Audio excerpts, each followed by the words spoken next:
Kannywood.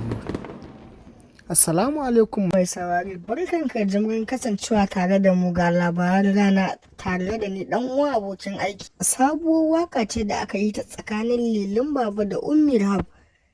Amma dai wannan kowa ya ce wannan bane ba, wannan bai kyauta ba. Ta yaya zai a ce mata da miji za su fito za su yi rawa domin al'umma su ji daɗi?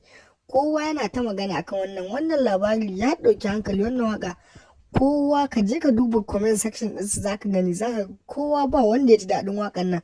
Wannan waka ta fito, za mu sa muku wakan nan a ƙarshen bidiyon nan, za ku kalla za ku gani, za ka ga ko kai ne ba za ka iya abin nan ba tsakaninka da kai da matarka. Wannan labari ne dai wanda yanzu haka yake fitowa.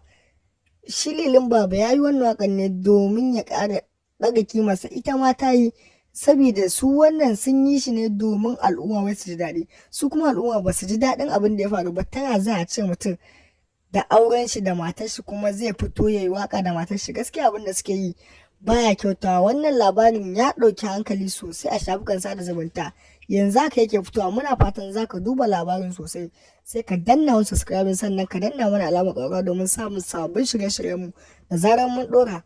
Ba ma da aka tsaya ba, manya-manyan 'yan cikin Kannywood su ma kansu sun fito sun nuna musu wannan kuskure ne sosai. Abin da Lilin Baba ya aikata bai aikata aikin daidai ba.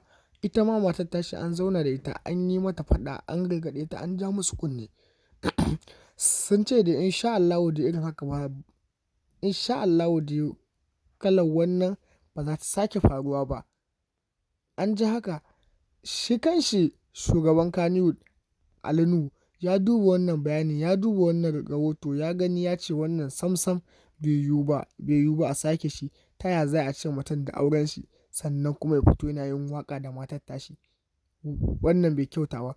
Ko kai mai sauraro a ce ba za ka so ka ga haka ba, a ce kai za ka iya aikata da matarka. Yanzu haka za mu sa muku wannan bidiyon, za ku kalla. Ina zuwa.